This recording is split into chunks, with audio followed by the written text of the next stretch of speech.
You know, sometimes I just want to do an episode by myself. This is an Aaron-only episode. I hope you guys are ready, and we're definitely looking forward to your feedback on it. It's the sound of everyone throwing their phone in the toilet. Wait. Megatron must be stopped, no matter the cost.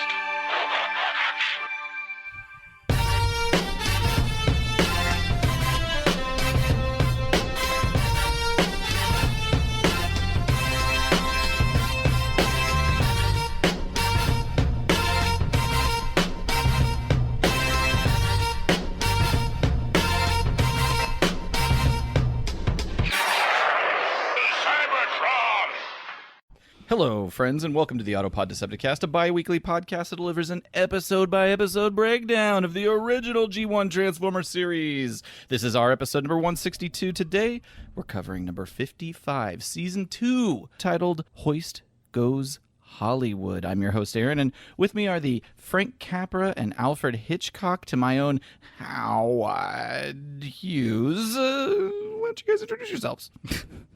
I'll be Capra. I'm Ryan. I'll be Alfred. Good evening. Did Frank Capra have any kind of notable vocal tics? Hey, everybody, I'm in It's a Wonderful Life. That's why they didn't let him do interviews. Christmas is great. That movie was in theaters for like 6 months. I think it's anti-capitalist. Yeah, I could say so. Just anti-rich guys. So yes, anti-capitalism. This is an episode built around the allure of Hollywood. Gentlemen, what kind of Hollywood moments have you had in your life? I've been there. I've been with a lady. I went. And You were in West Hollywood, apparently. I went and visited our friend Mike when he lived out there, and did all that stuff. We went to the Hollywood Museum and like the strip with all the stars and Grauman's Chinese Theater and all the stuff. Fine, it was fine. Did you go into a back lot? No. When I was a kid, we went to Universal Studios in Hollywood. That was pretty cool because I got to, speaking of Alfred Hitchcock, see the Psycho house. That's pretty. Is it? Are there other houses on that lot? Yeah, it was a big lot. I don't know if all that's still there. They may have torn it down for. I know that they dismantled the Jaws set, which is sad, but they didn't film in the house. It was just a facade. It was all a big facade. No celebrities seen or interacted with? No, I did go to the Whiskey A Go-Go, but it was like 2 p.m. Oh, I think I kind of recall that story. You probably didn't know who the guy was. No, but if I I remember didn't. correctly, you guys saw Lemmy from Motorhead. R.I.P. Oh, was he dead? You saw Lemmy from Motorhead? I guess.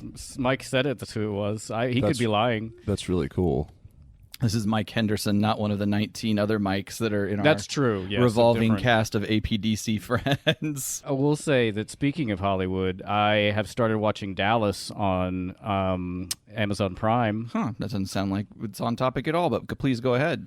It's on my mind because I've been watching it. I'm up to the 3rd season, and there's like 350 episodes or something like that. So I could watch it consecutively for like 6 weeks. Is it good? Yeah. I always kind of wanted to watch it, but I don't know if I've got that kind of stamina. I watched it whenever I was a kid. Although right now I was still a baby because right now we're in season 3, which is in 1979. So a little more related, only because it's set in Los Angeles. I'd like to rewatch the Moonlighting. I've got it on DVD. You have it, yeah. Yeah, there's nothing stopping me. Don't watch that last season. I want to watch it. I've never seen it. I've got the. It's an unopened shrink wrap DVD still sitting there, waiting for me to get into it. I don't have a recent Hollywood story, but Brosell's kind of does. Oh yeah, that's right. He's gone on to exciting opportunities in the world of broadcasting. Yeah, Brosell's he called into a show called The Best Show, which is hosted by Tom Sharpling, and got in and got to rap on the air with Tom Sharpling. Tom Sharpling he's had The Best Show for like 20 years, but he was an executive producer on Monk, and he does like voice acting things like he's Steven Universe's dad on Steven Universe, and some other things. Kind of it's a running joke now, but he was an extra. He was cast in both previous in the 2 Ant-Man movies that have come out, and he was cut out. So then there's a running gag like for Ant-Man 3 if he'll actually be in it or not. So he was kind of alluding to that, but he just he was riffing on how he was actually one of the characters running in that huge scene in Endgame towards Thanos, and he fell apparently. Yeah, it was fun. I recommend giving it a listen. It's the best show, and it was a special episode with only callers that were under the age of 14 or over the age of 80 were allowed to call in, and yeah, it was good. It sounded like a thing they do somewhat regularly. Like they called it like no adults allowed or something. They never done it specifically like that, but the show is known to have a lot of kid callers call in, and those are always a lot of fun. I don't like any episodes that are called No Adults Allowed. That's just, it is a little creepy. I don't like that podcast. What's it called? Grooming? Starring Crystalia. Would you like some cookies? And Drake. Have a seat. Here's a pizza. Yeah. I'm doing Catch a Predator. No, what? No, no. I came over to tell her not to do things like this. No, she said she was 18. Terrible. Terrible what we've done. But that is an adorable segment with bro cells. Yeah. So he was just thrilled to be on, and it was really cool. Yeah, It was a lot of and fun. he was complimented by Tom Sharpling. Said he was funny. Yeah, I said he's funny, and he was. He goes, that kid's fun. He goes, maybe it's not hard to be funny. That kid's funnier than me. Yeah, and I'm one of the funniest people alive. Yeah, it was a good time. Yeah, good for him. I was just gonna relate the time that my closest moment to Hollywood was the time that I waited on Brad Pitt. Oh yeah, at the Twin Oaks Country That's Club. big. Brad Pitt's, for those who don't know, his lineage is here in the Ozarks, and his parents were members of a country club that Ryan and I and Caleb. Although when I say worked at it, when I'm referring to Caleb, worked is in quotes, but Ryan and I worked there. I worked there for. I was younger. there for 5 weeks. Yeah, it was always kind of a thing, a mystique that he came around every now and again. Like the him plague. being Brad Pitt. But like a plague that you want. He was very nice. He was a very nice guy. Yeah. He had the opening night event for Meet Joe Black at Twin Oaks Country Club. Yeah, and if I recall, Aaron, you messed his order up. No. It was a really busy night. It was holiday season. I remember having like 5 tables of 8 all at once, and that's kind of stressful. Were you at in the any weeds? time. I was, sincerely. And I remember being at the hostess stand for half a second, catching a breather, and I think it was Bill Buddy, the grizzled old bartender. I was at the hostess stand with him, and he goes, "Oh shit, there's Brad Pitt. They're all in my section. It's a table of 10." He was a really sweet guy. People at the table were very conscious. Not Brad's parents; they were at the table, Who but were they also they very weren't. nice people. Yeah, they weren't self-conscious about Brad being there, but some of the other people at the table that were kind of friends of the parents were, and none of them wanted to get. These are all people that drink normally, socially, but none of them wanted to get a drink because they didn't want it to reflect poorly on Brad Pitt. They That's weird. I don't know if they thought there was going to be some paparazzi in the locker room around the corner. He'll remember. What'll people think if Brad's hanging out with people drinking? And Brad was like, "Please order a drink. What do you get a drink?" And then so to break the ice, he said, "I'll have a Tanqueray and tonic." And so he was a nice guy trying to make everybody feel Bring me a welcome at the carafe table. of whiskey. I didn't mess up his order. What happened was he ordered a decaf coffee. Whenever we ran out of iced tea, and some fucking moron decided to brew iced tea in a coffee maker, so you could do it faster. Otherwise, you'd have to take the whole vat back to the kitchen. Right. Yeah. And because we were in the moment, somebody just like, "Here, I'm going to do that here," and then you just water it down. I'm saying that I'm being so harsh about it because I assume it was Ryan that did it. He knew all the tricks. Sounds like something I would do. So we had, but they used the decaf color, the orange top of the coffee pot. So I just see this coffee pot with decaf coffee full of dark liquid, and I took that out and served it to Brad Pitt, and came back, and I think it was Ryan that said, "Did you go serve that?" And I said, "Yeah, they ordered decaf coffee." He goes, "That was iced tea." And I went out there as soon as I could later and said, "I think that maybe your coffee doesn't taste good." He's like, "I thought it was weird." I had the feeling he never would have brought up that it was that it was incorrect. I should be paying you. Oh, that's Did you not fix the related. situation? You fixed the situation. Oh, okay. Everything was cool. He was a super nice guy. All the ladies that were working that night Oh my grabbed God. some kind of paraphernalia from the table, a napkin. Somebody got the bar glass, silverware. a fork, a knife. So weird. Yeah. it's not like it's notarized. Yeah. The other thing that it was notable was when it was over, everything calmed down, the table left. I was at the hostess stand again. The hostess stand is a place you just kind of would congregate. Sure. If you Yeah. didn't have much to do, but you kind of needed to keep an eye It's on like things. the control tower. Yeah, yeah. So I'm at the See, I hostess paid stand. attention while I was there. Way to go. It was the holidays, so there was a giant gingerbread house that was built, and it was there. And then just all around it was just candy for kids to take. And I watched him grab 2 giant handfuls of candy and slip it in his pockets as he was walking out the door, as I guess Bradley got a sweet tooth going There's a on. reason that I weighed about 25 pounds more when I worked there because it's just food. Like, I remember just eating rolls. That's a cool story. Yeah, it's better than I worked at a different country club later on in life, and I met Payne Stewart. Do you guys know who that is? Yeah, Yeah. golfer. Yeah. I heard he was an Also asshole. from Springfield, Missouri. You know, he was being a jokester, but he was in the kitchen and he was just introducing himself to everybody. And one of the chefs came up, a bigger fella, and Payne Stewart pats him on the stomach and goes, "Never trust a skinny chef, am I right?" So I'm glad Payne Stewart's dead. Wow. Yeah, at the Meet Joe Black premiere, at the end of the night, Brad Pitt walked through the kitchen and thanked everybody. It was very nice. Taller than you'd think. At least to me, but everyone's tall to me. Because I'm only 3 apples high. Yeah, I thought that he was maybe around 5'10", but yeah, I think he's well over 6 feet. I'm guessing. Unusual for an actor. Yeah. They're usually wee. Yeah. I'm actor-sized. It's weird when we see somebody on TV, we're watching the show. I'm like, I wonder how tall they are, and I'll Google their height, and I'm always surprised. You just never know. I'm always wondering what. what their dick looks like. Oh, really? He's got a 7-piece. What does that mean? 7 inches? 7 inches of fun. This has gotten weird. Oh, I did this. Now it's weird. You guys are gross.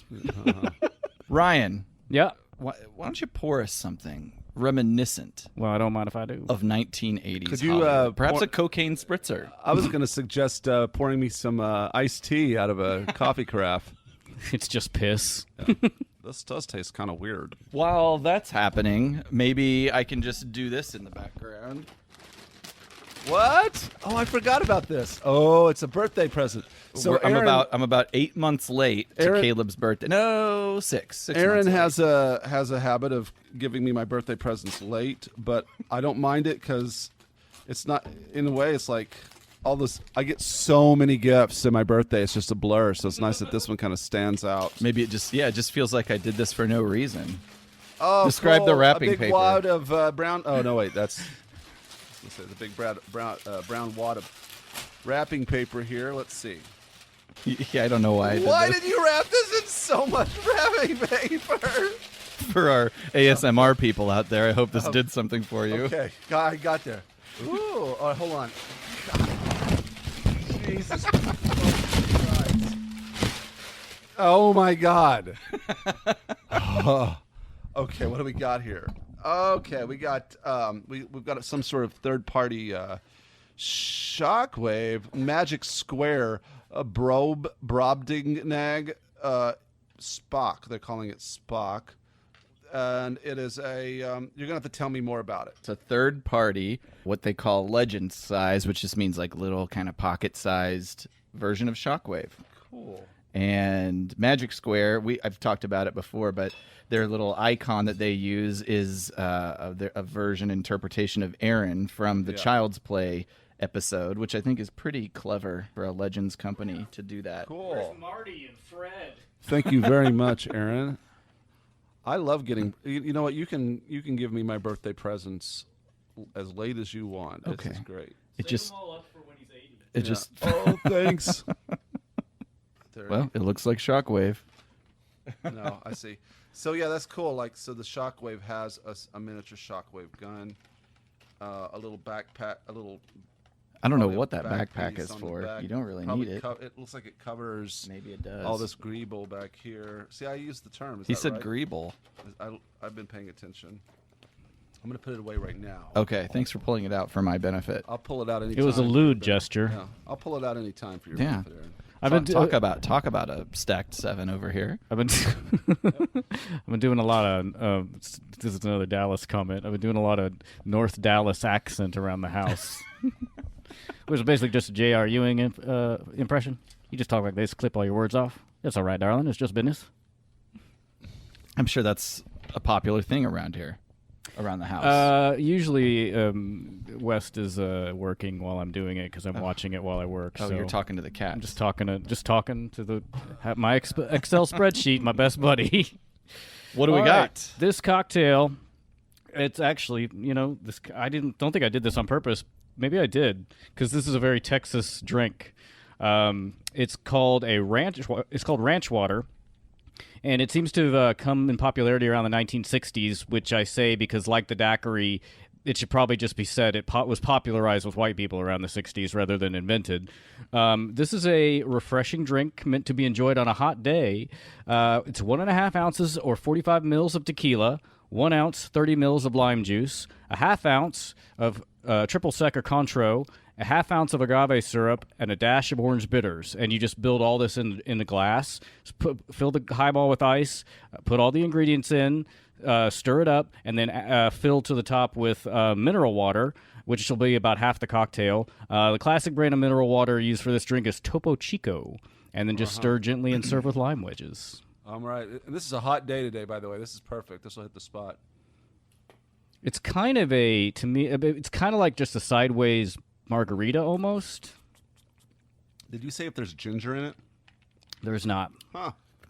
I was thinking more of a sideways mojito, but without Mint. all the mojito ingredients. With none of them, actually. Lime. It's very refreshing. Yeah, you'd use mineral water or club soda or something in a mojito, wouldn't you? Club soda. Very different. I love this. Yeah, it's very sippable. Like, you could suck it down pretty fast, which is why it's fairly weak. Yeah, I love it. I'm waiting for Caleb to say it's refreshing. I already did. Oh, Is that something I commonly say? good for a hot day. It's usually your go-to, Yeah. which is fine.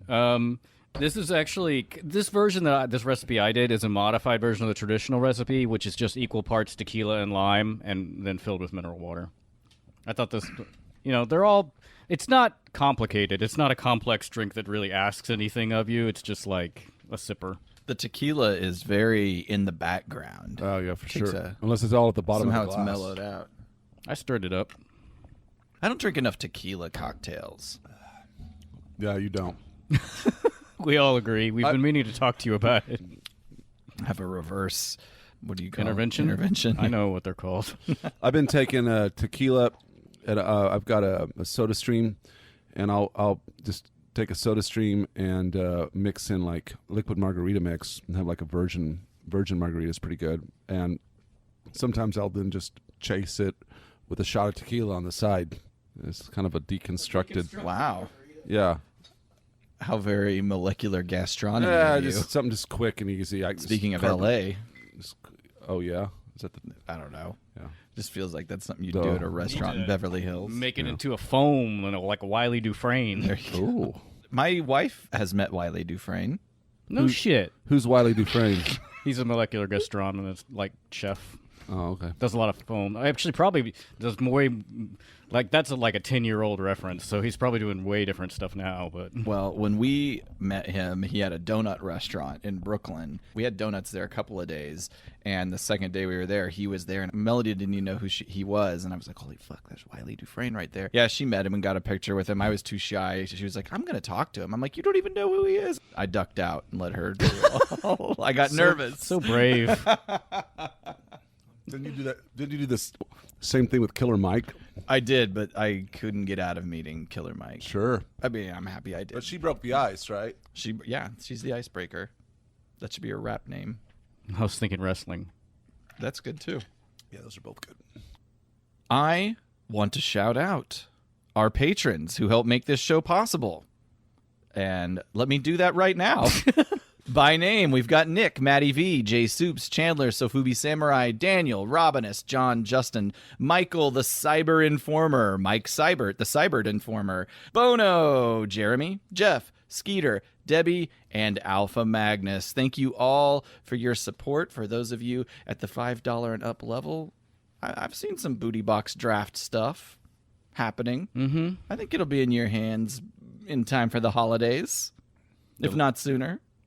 Let's not make any promises. But I think you're right. I hope so. God, I hope so. If it's December, we'll make sure it's gift wrapped. You'll do it.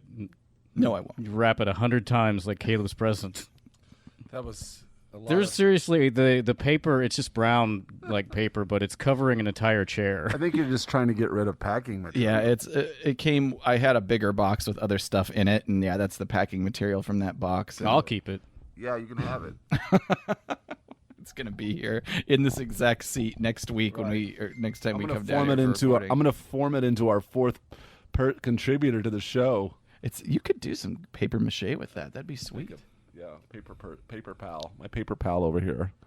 That's what I'm talking about. Shit like that.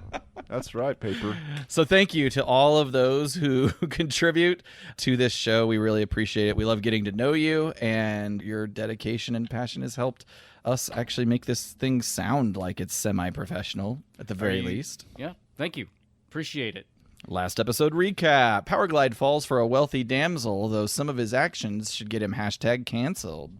So let's get into Hoist Goes to Hollywood. Actually, that's not what it's called. Hoist Goes Hollywood, written by Earl Kress, and surprise, surprise. It's not called Hoist Goes to Hollywood because that's what I wrote. I think it's called Hoist Goes It very Hollywood. well could be. I think that title's better. It is Hoist Goes Hollywood. That's not as good.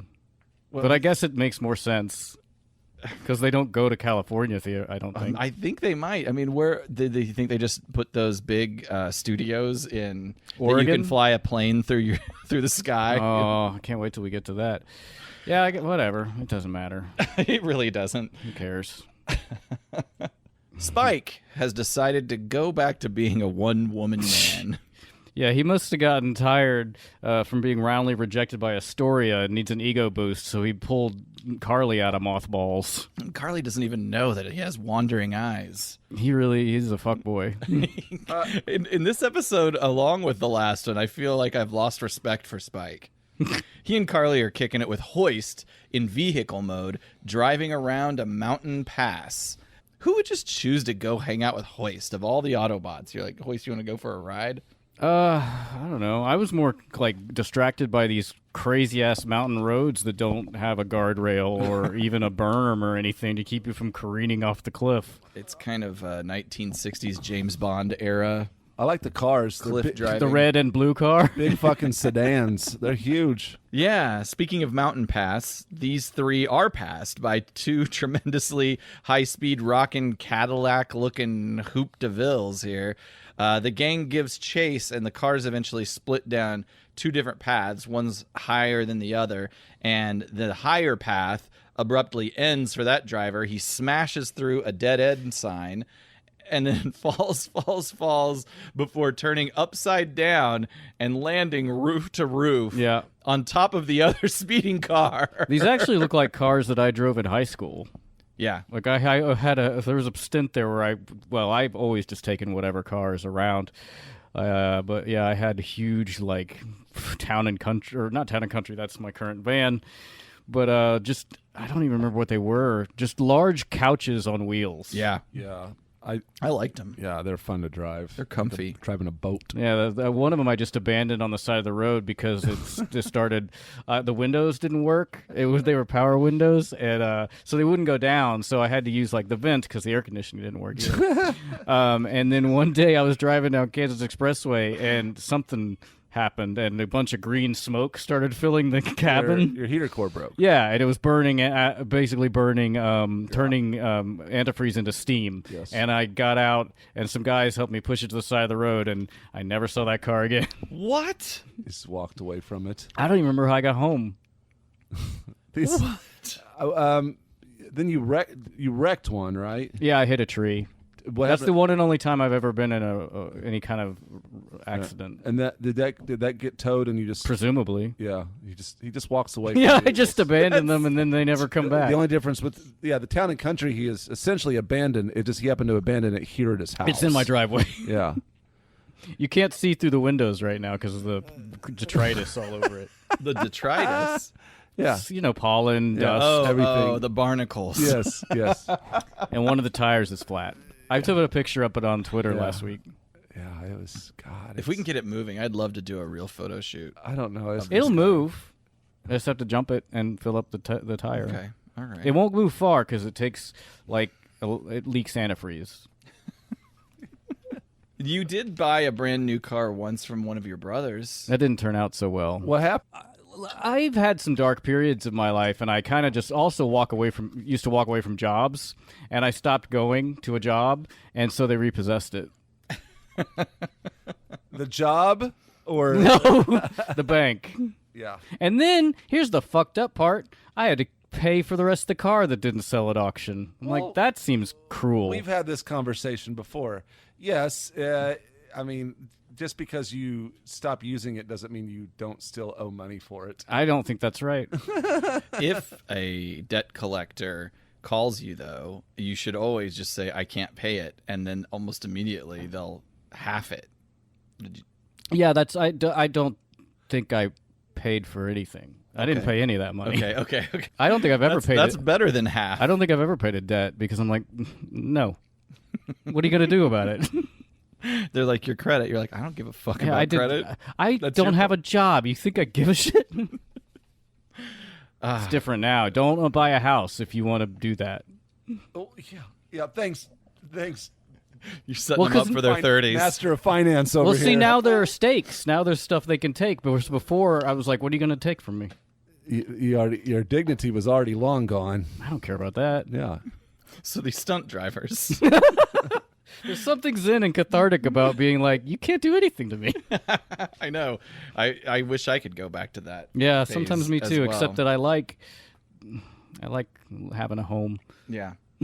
and food. Spike and Carly are trying to figure out what the hell is going on. They're yelled at from a voice above. It's not God. It's a movie director, actually an associate director, as I learn later. Ooh. And you know what? They are ruining his shot.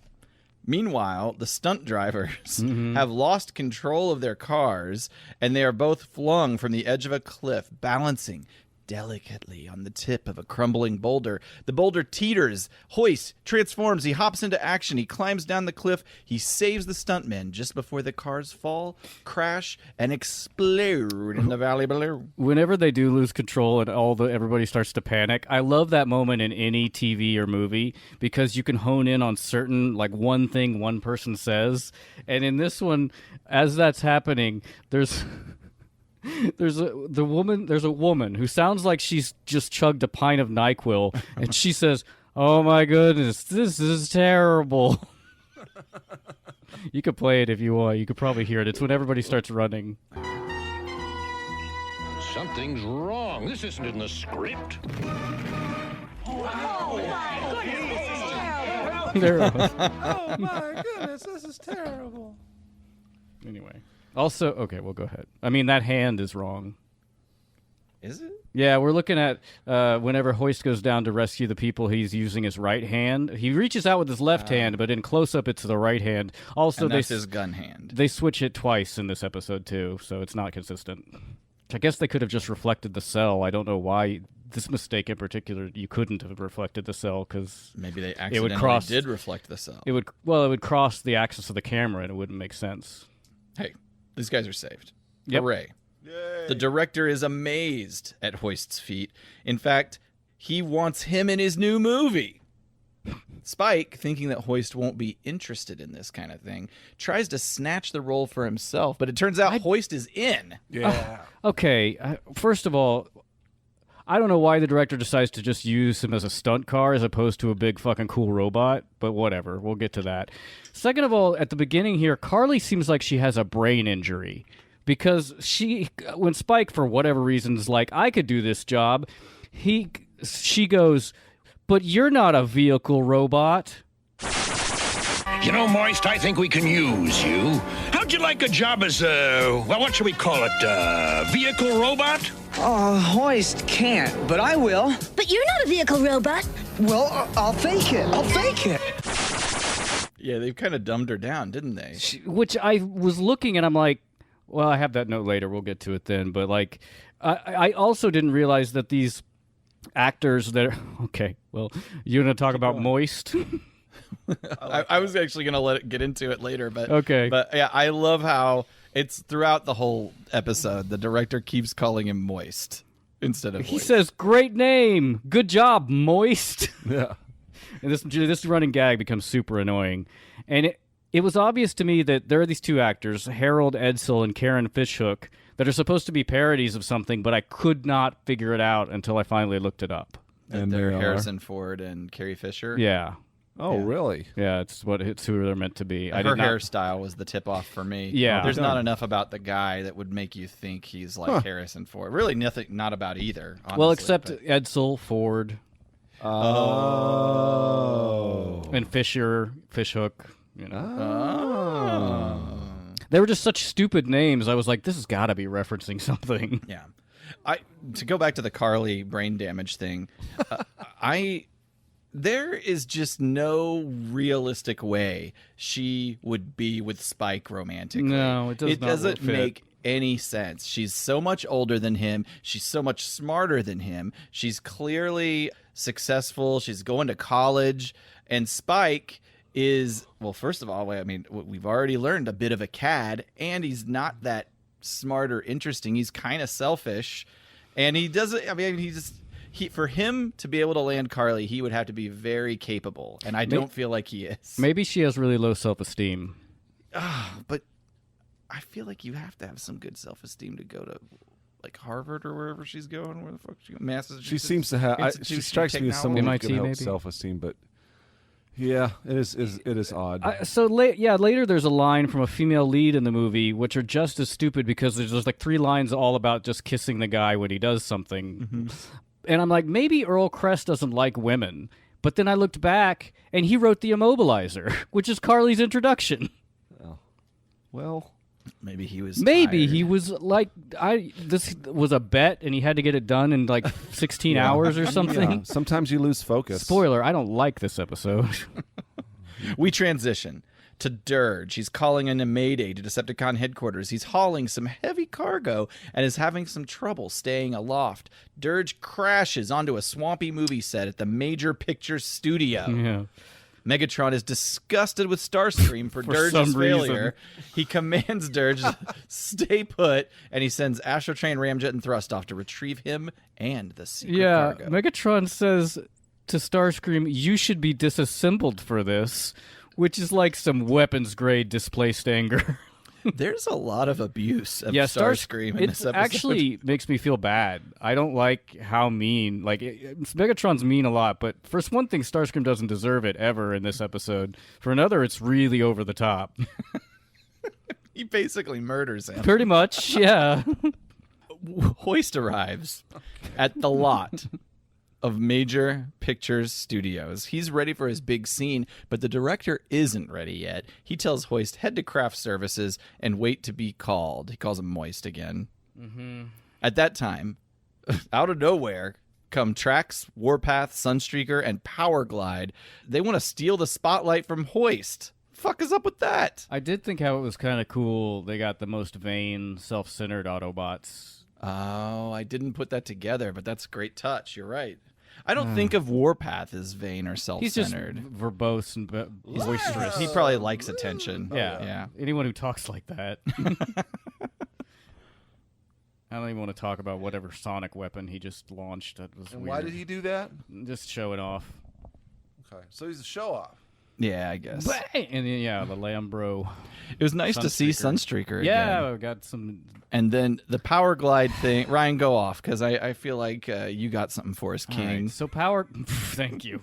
So Powerglide comes swooping in, and he does some maneuvers, and then crashes into the sky, which I guess we're meant to believe. There's a hole he makes in the sky, and behind it is the number 2.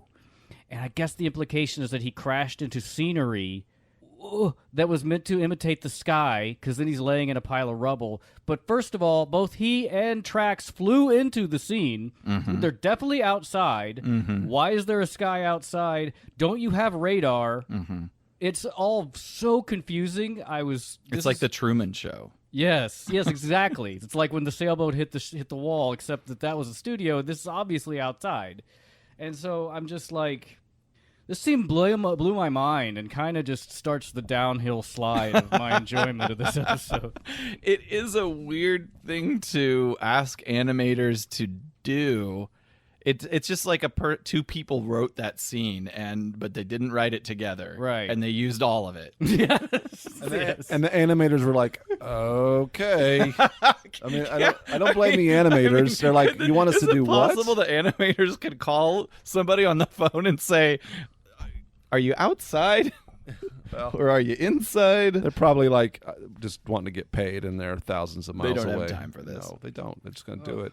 The director, he actually isn't mad about all of these intrusions, though. He's quite happy. They're all hired as stunt vehicles for his action spectacular. Not using them as robots, cool transforming robots, just using them as cars. So there's a lot to break down in this next montage that we have here. It's a montage of scenes where an Autobot vehicle will crash into a building. First, we've got Sunstreaker into a burning cabin, then Power Glide into a store, and finally Trax just into a brick building. And each time this happens, it's a different take, and Hollywood star Harold Edsel rushes to the rubble before then being embraced by the Leia-bund Karen Fishhook. Right. And then each scene ends with Hoist pulling each Autobot from the debris.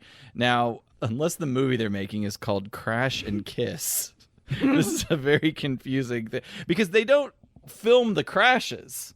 Yeah, they do. No. They crash, and then the director says action. So that doesn't all they need is for the vehicle to be in the wall. They don't actually film well, then the there's crashes. just another mistake, because my thought was that they film the crash, and then they action the actor who runs in as if he were in the vehicle, and then they film him coming out. Let me double check. Maybe I'm wrong.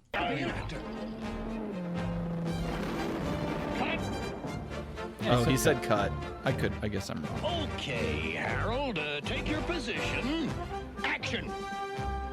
My fault. I missed that he said cut. Oh, you brave man. I think Still I'll stupid. kiss you again. There we see. There was just a scene where we saw a sky in front of the sky. Okay. Okay, we'll take everything I said and throw it in the garbage. But it is still stupid. We're agreed? It's stupid. Because what's happening? Harold's just crashing shit into buildings and living, and his girlfriend just happens to be there? I don't know. I was thinking it's like some kind of Romancing the Stone movie. Is she with him in these crashes? I don't know. She's just around. Okay. Well, we probably shouldn't think about it too much. No, we probably shouldn't. The director eventually, I guess Oh on my a break God. or planning out the next day's activity, they discover Dirge in the swamp while the director's figuring out what the hell they're going to do about that. I think they end up building a bridge or something. So Dirge is in the swamp, still deactivated, and the director and the I guess AD find him in the swamp, and the director's like, I didn't order this put here. I know. We'll build a bridge around it. Which doesn't make any sense to me. Like, why not use it as something interesting as opposed to building a bridge around it? Or just get some drag equipment it and pull out. it out, yeah. And this is also the director, where I noticed his assistant director is Clark Kent. Yeah, he looks just like Superman. It's true. While they're having that conversation, the Autobots are bitching about not getting the top billing that they think that they deserve. They don't think their treatment on set's very good, and their screen time isn't prime. So, they're thinking about what their next move is professionally. How much time do you think has elapsed between Megatron sending Thrust, Ramjet, and Astrotrain to rescue Dirge and now? Because it's been is a good like question. a day. Yeah. Well, they didn't start filming this until today, but Dirge was definitely crashed the day before. It all depends on where the Decepticons are. Well, we kind of know where they are. They're in the Pacific Ocean, right? Yeah. So they shouldn't be very far away. And they're probably It's all fast. falling apart. Maybe they're just walking. They landed on the shore and from the sky, and they're just taking a leisurely stroll. They start to try and bring the concerns up to the director. He ignores them and walks off. All the Autobots but Hoist quit. They transform and move out. There's another fucking running gag where Hoist doesn't know what food is. Donut. The director's like, get a donut. Donut? Ah, yeah, why don't you get some bagels? Bagel? So they're building a bridge over Dirge, and the Clark Kent and the director are just contemplating, the scene was okay. It feels like they need something extra. And that's about the time that the Decepticons finally arrive, Astro Train and the Coneheads. And they start to gather Dirge, and we go to commercial. You liking it so far? We're halfway in, and we don't even have a plot yet. Sure we do. They're in Hollywood. Hoist has gone Hollywood, baby. Is that interesting to anyone? I'm sure the writers this is kind of like some of their scruples with Hollywood. I know it's ridiculous. You think? Yeah. I feel like it's a lot of stereotypes of Hollywood that are probably true, especially at the time, that they just wanted to get off their chest.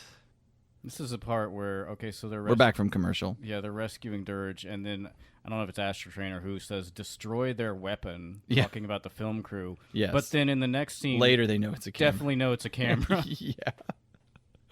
And so it's like they've never seen a camera before, which they've all been on television. Yes. In fact, there was a whole plot about it when Megatron became a dictator.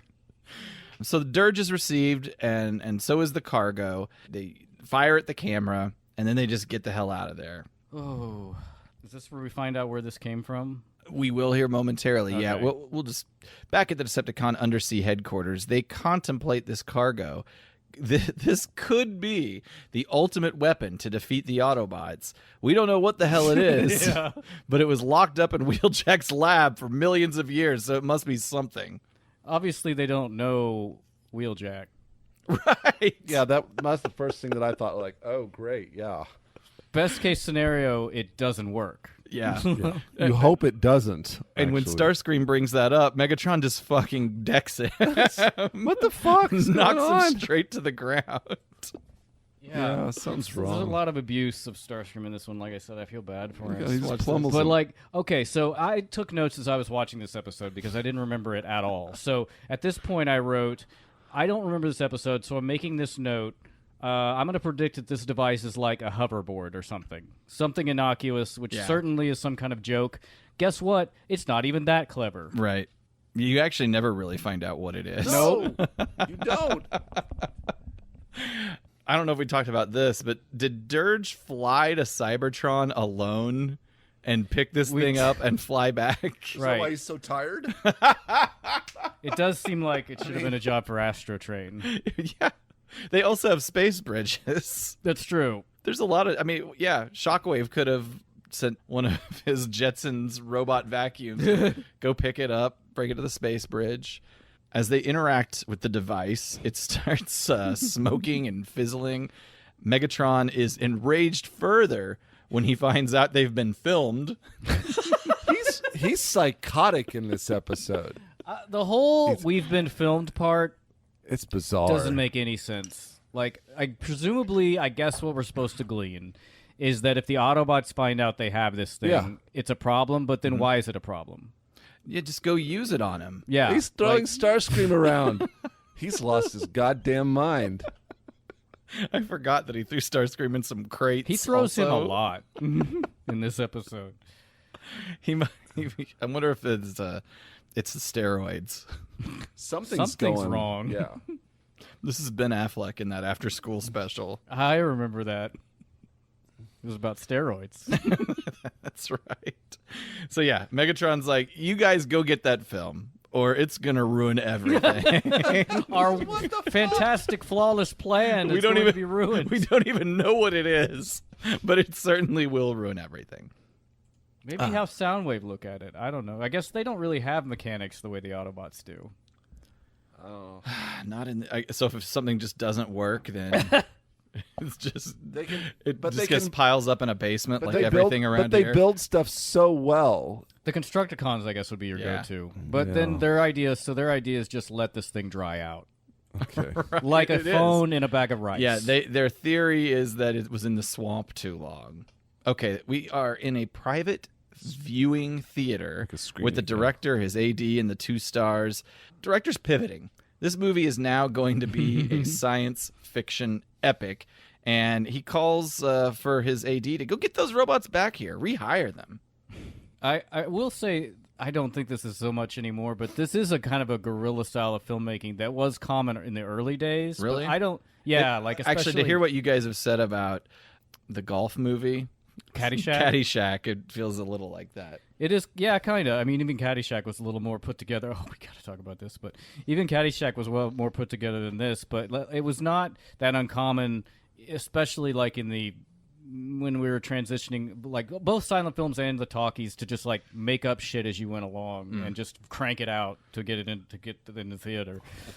So I kind of appreciate that. I think I enjoyed that aspect of it, even though I don't understand the masks. Is a writer generally on site or close at hand for rewrites during Sometimes. actual filming and production? It depends. I mean, like with Caddyshack, Harold Ramis wrote it, and he was the director. Him and Bill Murray's brother, and Brian Doyle Murray. Brian Doyle Murray. And so, like with that, I think he got some. I forget what the book was. He got it greenlit, and he just went for it. And they started. They just filmed things they thought were funny, Yeah. and then were like, "Oh no, we don't have a movie." They were, here. yeah. It wasn't, but then it by sheer luck it worked. It really is better than it has any right to be. But because they were the writers and they were both on set at any time, I was just thinking maybe it's a union thing. Like a director can't just make that call and rewrite It some of it. depends. You would probably need it the writer to varies. be involved somehow or another. I think it. I don't know. I don't know what I'm talking about other than like I've seen it where there's a whole spectrum of situation. It just really depends. Even sometimes the actor in a scene can inform a certain kind of trajectory with what's going on. I think it comes down to the cooperation of everyone involved. And I'm sure there's like the contracts, like what the writer's contract is. Yeah, you're right. I mean, I think about some directors like improvisation and others are, say, by the book. Buy my book. I know 2 directors that have said that. Oh, no, they were writers. Goodbye. Power down. The boys are back in Tinseltown. Yeah. So that when we cut back to this scene, the Autobots are sitting in giant chairs, like those directors' chairs. They built those. And I thought this was an extension of the joke where, because Track's chair says Trucks for his name. And I was like, oh, this is a joke about the Moist thing where he keeps calling Hoist Moist. But no, because Hoist chair is spelled Hoist.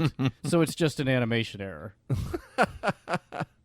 Not uncommon. That's pretty meta. Yeah, I looked it up, and in the TF Wiki, they theorized that perhaps, which I don't know why it would be, because certainly you're working from something that's written down. It's a misunderstanding in the translation because some Asian languages, the A and U sound are identical, and for when they're listening to English. But I'm like, surely there's a script. They were probably just trying to keep up with the banana story. They're like, whoa. The director hands them their costume, which is masks for their role as evil alien robots, which I don't think you'd need a mask for that. But action.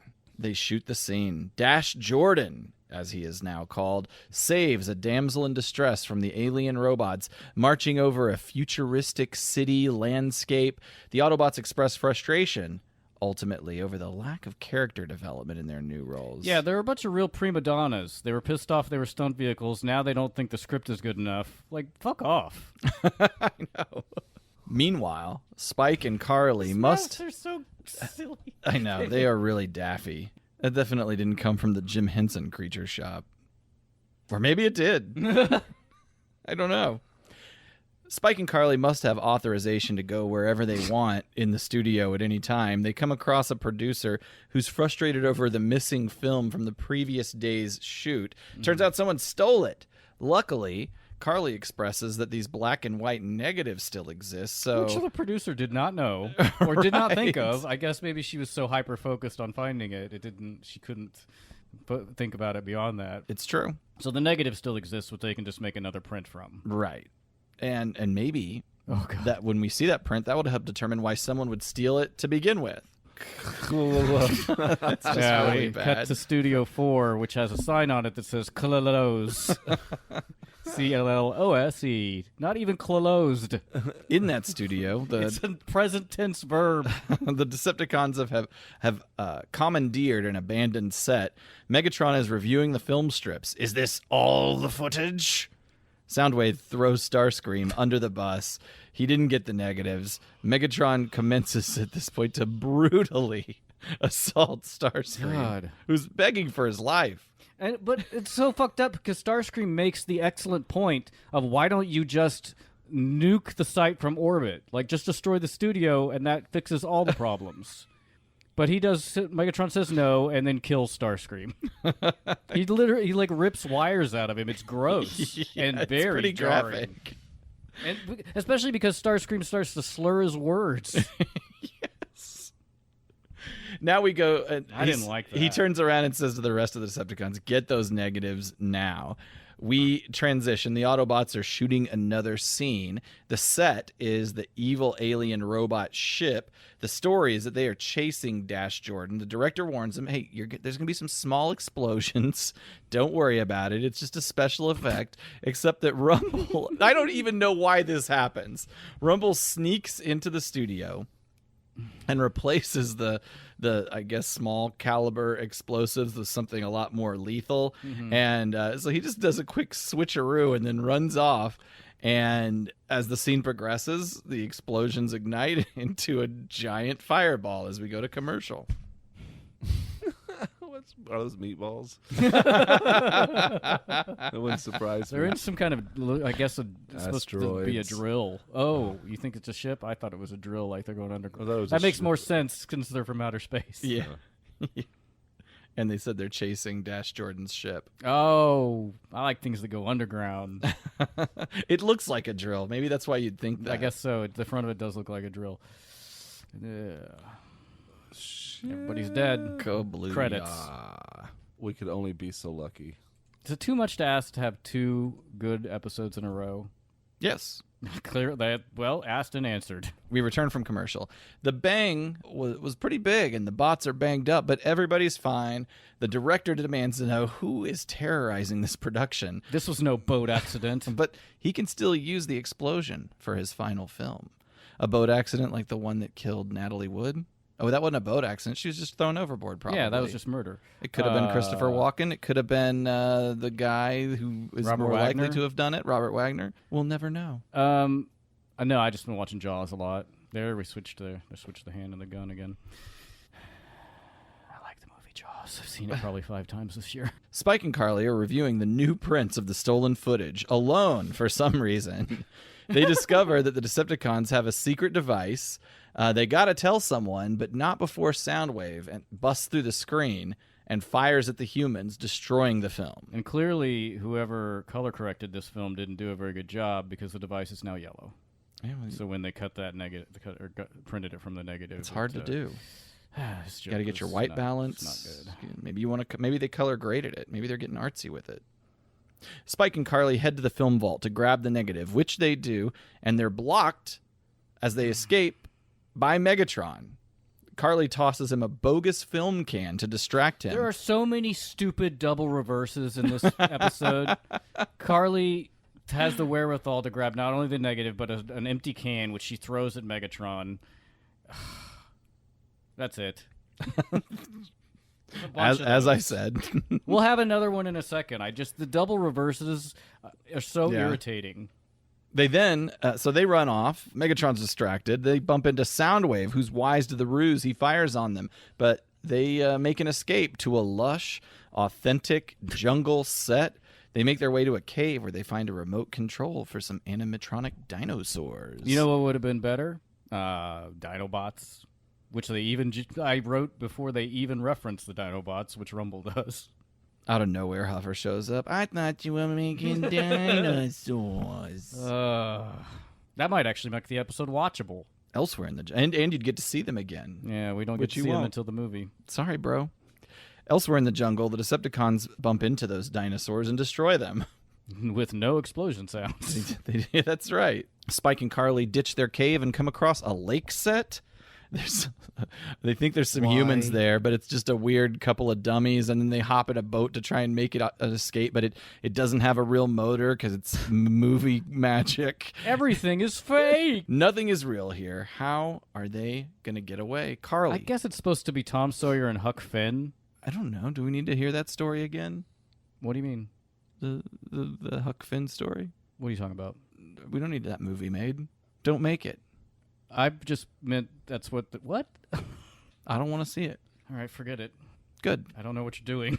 Carly, always the smart. No, those outfits look too contemporary, right? One of them looks like Huck Finn. No, yeah, the you're other is right, just you're a right. baseball cap. It's another one of those horrifying moments, like in a previous episode where Inferno went up to a building and thought he was saving somebody, and it was just a dummy, and then Prime target. it's like arm fell off. And then this is another where we get a stupid like decoy situation where they put him in the boat and shove him out into the lake to fool the Decepticons. That's not bad. I was pretty Did you? mad Is that at what this you? point. That's not a double reversal. That's just a dumb. decoy. It's instantly obvious if you look with your eyes. I like how they just. Which one is that? Thrust. Thrust goes to grab it and brings it back, and so they don't even know it's fake until they pick it up and bring it back. Yeah, to Thrust Megatron. flies out, picks up the rowboat with the dummies in it, brings it back to shore. Carly and Spike rendezvous with Hoist, who has a plan. They use Lot 12, which is kind of a strange torture dungeon set. And as the Decepticons invade the set, they see that Hoist has strung up Spike and Carly and makes it seem as though he's going to drop them in a vat of lava, which is something that Autobots are very well known for, dropping their friends in lava. The name of this episode should be What's the Fucking Point? Megatron challenges his bluff, and Hoist drops Spike and Carly in the lava along with the film. Okay. What kind of lava? Hot lava. Flesh-eating lava. Flesh-eating lava. Yeah, I have a bunch of notes for what we just covered. Just give him the film. Give him any film. Or if you don't want him to have the film, for some reason, I guess the idea is you want to show the Autobots what's on the film, just cut out that frame and give them the rest of the film. What's with the point? This is another one I'm talking about a reversal. What's the point of faking Hoist dropping them into... What? Why would they believe that's real? They're on a Hollywood set. Autobots aren't known for murdering humans. And why not just destroy a film in front of them? Because it's not like he checks what gets destroyed. Also, if these guys have linked up with the Autobots, presumably the Autobots would already know what's on the film anyway. Yeah, that's for sure. And, oh man, I hated this episode. They're dropped into the flesh-eating lava, believing that the negative has now been destroyed. Megatron commands the Decepticons to retreat back to base. And then they get Spike and Carly out, and they're like, whoa, we thought you were really going to kill us first. I know! And I'm like, you weren't in on the plan? Even though he said he had a plan, he's like, I've got a plan. Here, I'm going to murder you. Yeah. Here, let me hang you up here. Just, man, fuck you, Earl Kress.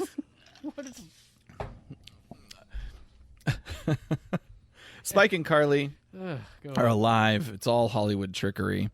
It's amazing what you can do with some mud, air hoses, Because there's no... Hoist and a says smoke machine. there's no such thing as flesh-eating lava, which is all lava. Lava by default is Yeah. pretty flesh-eating.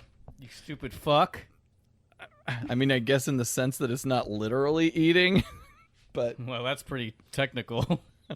I'm just trying to Should have give, called it give flesh. an out. Should have called it flesh melting lava.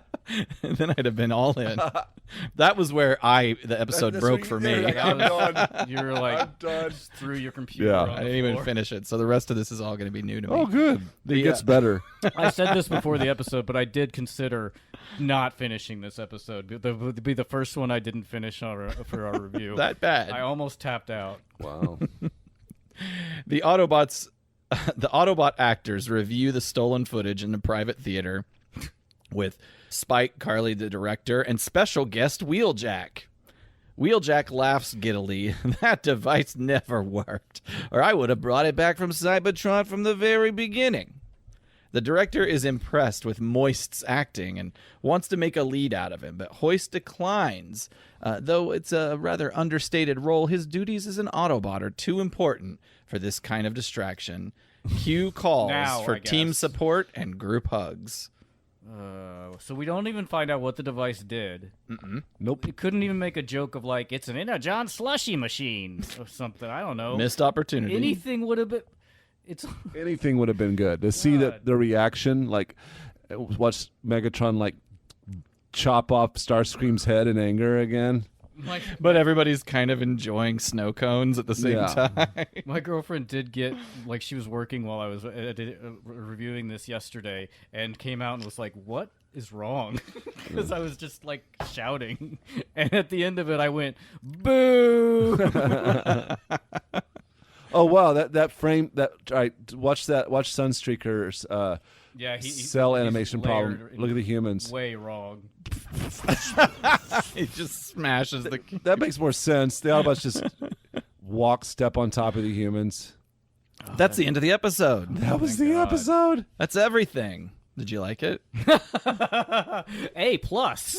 Actually, it was bad, and now that I've already watched it, I've picked up on things that make it even worse. Like I said, for me, it wasn't even a enjoyable bad. Like, I love things that are bad Right. good, but this was just bad, me. bad, Just- bad. I think it was because it started off okay, kind of, and then just gradually got less coherent. Yeah, it I just don't fell know if it was apart. ever okay. Well, the first, yeah, I mean, you're not wrong, but it didn't have to. It got worse. as I it went liked on. the stuntman sequence at the beginning. I was blown away by the car landing on top That of the was other fun. car upside down. It's a pretty good animation, Yeah. even though Yeah, it was the animation early bonkers. Some fun little details. Toy-wise, you have the Takara MP Sunstreaker. There's the X-Transbots. It's called Pain, and that's their version of Hoist. DX9, I can't pronounce that. That's Power Glide. Rectifin? And Fans Toys Sheridan is their Warpath. And all of them come with versions of the alien mask. Yeah. How many of these do you have? All of them. All right. Additionally, X-Transbot's Hoist came with an extra mask that was designed to fit the Takara tracks. So you don't have to leave him out, even though Takara tracks didn't come with that. It should have. So if you have those characters, you can reenact that classic scene whenever you want. Is there anything that comes with a bullshit plot device that doesn't ever get explained? Just your stupid imagination. Wow. Yep. In terms of voice actors, new characters, the director was voiced by Alan Oppenheimer, who's clearly always amazing. You've also have the assistant director, Bud Davis, who, as we've brought up May or before, may not be dead. Well, there is a Bud Davis who is dead. He may or may not have been a stuntman. Also, there's more evidence that I've been watching the TF Wiki. There's little updates every now and again, and there's evidence he may have been a voiceover agent that eventually took up acting. It's still a mystery. It's still, so it's not, weird. It's This not is so hard 100% to nail clear. down. It's weird. The lead actor, Harold Edsel, was voiced by entomologist Ed Gilbert. And the most R.I.P. notable new voice artist to mention played both the production assistant and lead actress Karen Fishhook. And that is none other than the amazing Susan Blue. Yep. Yay. That's the voice acting update. Hooray. How about In the real world. Oh, okay. felt like you I'm weren't always ready. confused as to what order we do these in. Do you do them in the same every time? I've fucked up a couple of times, but generally it's real All right. world then script deviations. Hey, y'all. This episode aired November 21st, 1985. In the American Top 40, We Built This City by my friend Starship was still at the top of the charts, so I picked number 37. Great track, by the way. It is great. It is great, isn't it? I picked number 37 on the Billboard year-end Hot 100 Singles of 85, You're the Inspiration by Chicago. Everywhere I go, always on my mind, in my heart, in my soul. Baby, you're the meaning in my life. You're the inspiration. You bring feeling to my life. You're the inspiration. Wanna have you near me? I wanna have you hear me say it.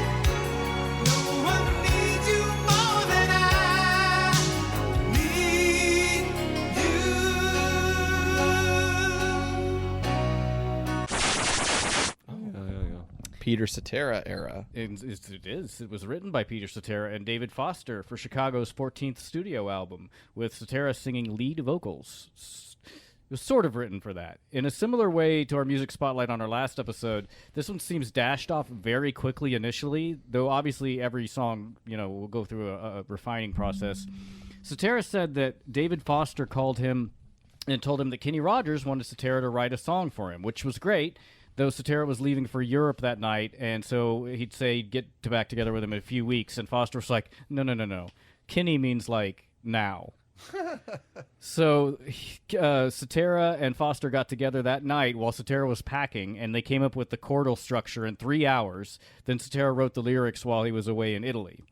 Cetera got back, presented the song, and Kenny Rogers either didn't have the time or didn't want to record it, so they just recorded it on their own album. Well, good for them but what a whack. Giant hit. I wonder how Kenny felt about missing up I on think that. he's probably comforted by his millions of dollars. Well, he's dead, too, so he's Is he? comforted by Oh, his Lord and Savior This in song, the kingdom of heaven. You think Kenny Rogers went to heaven? I still love Will Sasso's impersonation of Kenny Rogers. It was bananas. It was that one. And Will Sasso has my favorite Kenny Rogers impersonation, and by far my favorite Elvis impersonation. I can see through metal, boys. Yeah. He's got a great That's right. Arnold Schwarzenegger as well. Yeah. This song reached number 3 on the Billboard Hot 100 chart in January and took the top spot in the adult contemporary chart at the time. All right, number 1 at the box office. The only reason I'm doing this movie at all is because, as far as I know, Caleb and I are the only people who have ever seen it. And that movie is the 1985 film Beer. It's a great movie. It is not. I rewatched it, and it is not. Oh, but that's too bad. that it does have. It's good for that one. I just always go back to that one. That's scene true. fondly. I'll talk about that in a Yeah. second. This is one of those movies that I saw at least a couple of times when I was a kid, enough to fondly remember it. And the premise of the movie is just to give you an idea how popular this movie was or is. The Wikipedia article is exactly 2 sentences long.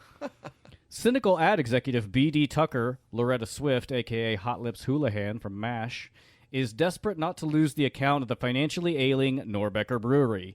When 3 losers, William Russ, Saul Stein, and a very young David Allen Greer, inadvertently prevent a robbery in a bar, Tucker and her minions give them a macho image and center the entire ad campaign around them.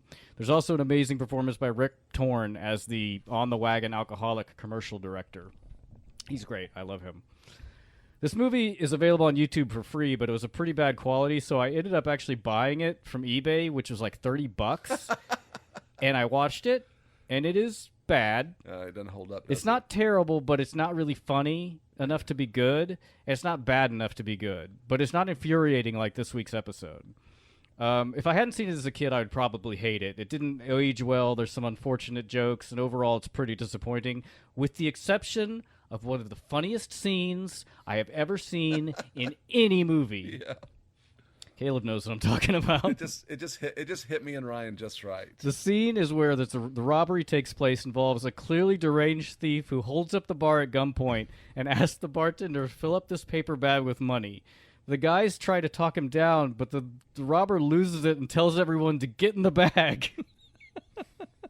And you know what? I actually have that little segment on my phone. I'll just play it into the microphone. We've got to watch it then. I haven't seen it in ages. I could play it on YouTube real quick. It is an odd one. It's kind of I don't know. The movie kind of stands alone in a really weird way. And the unfortunate part is that's in like the first 10 minutes of the movie, and then the rest of it is just like not. Yeah, it doesn't hold up. It really.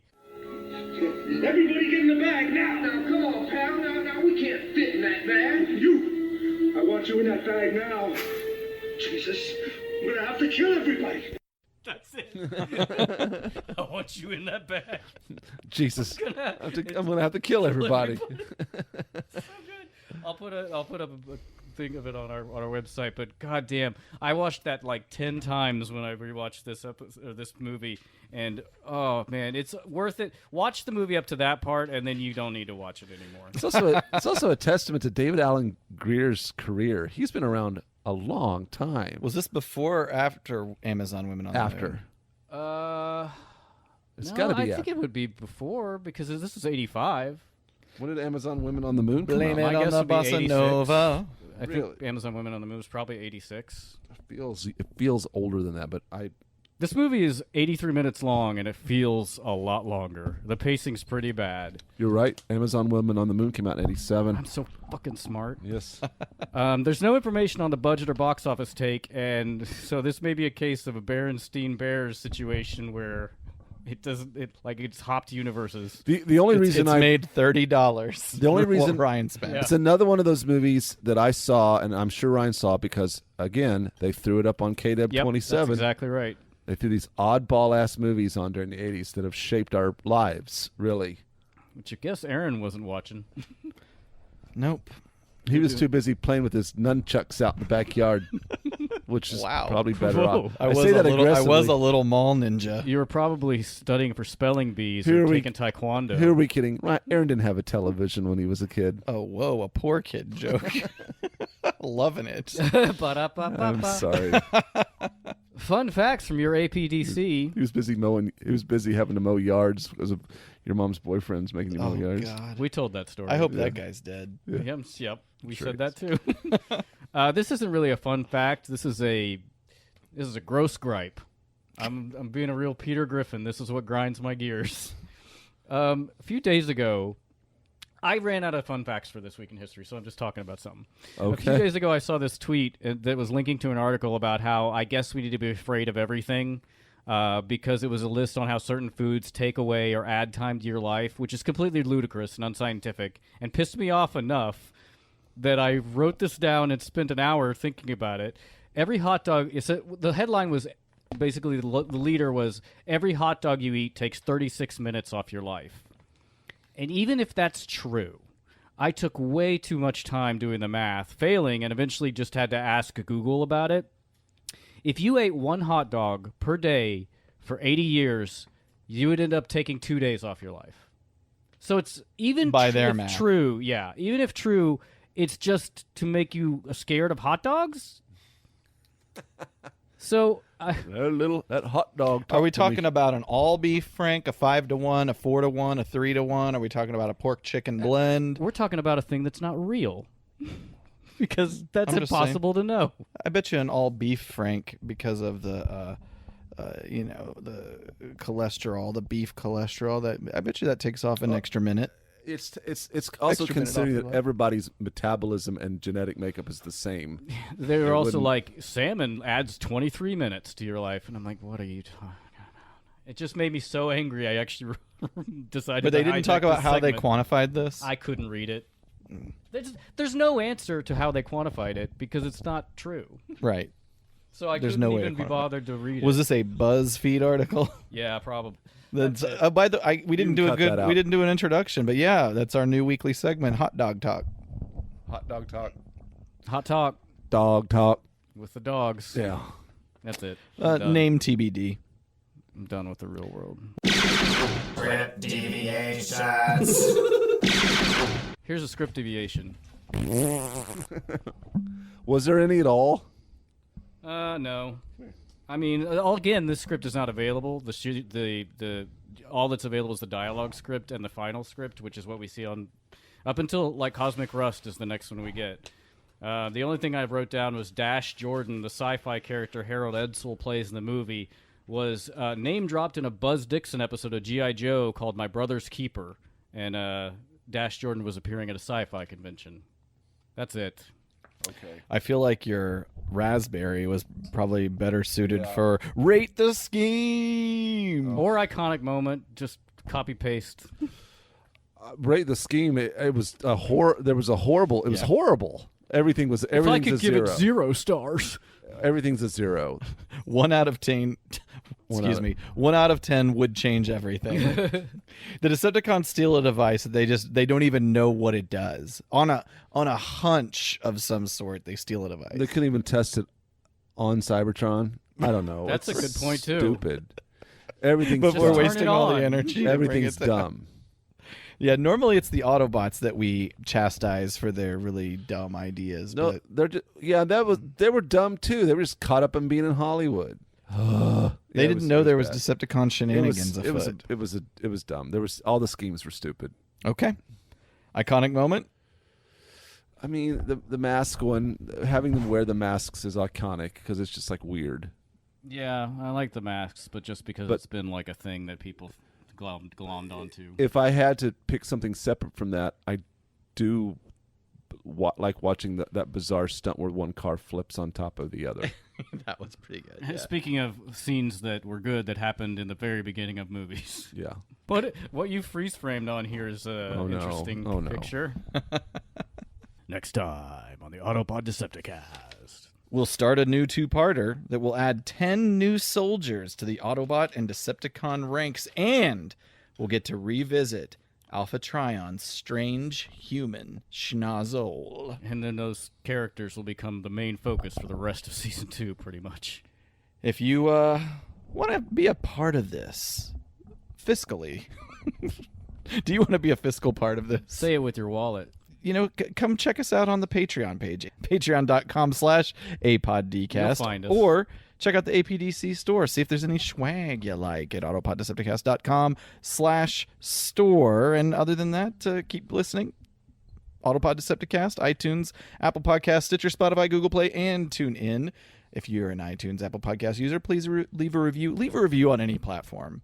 Just tell us if you did it. Just put something in the mail that says Autopod Decepticast review and send it off. We'll get it. To the Zeitgeist. It goes to the same place Santa letters go. The North Pole.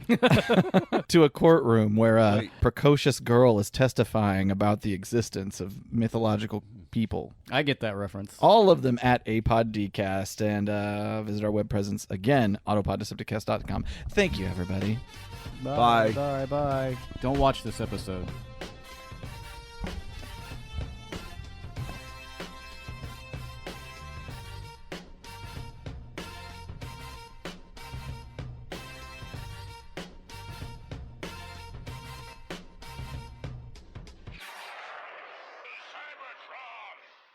Blow cells, where we sell good.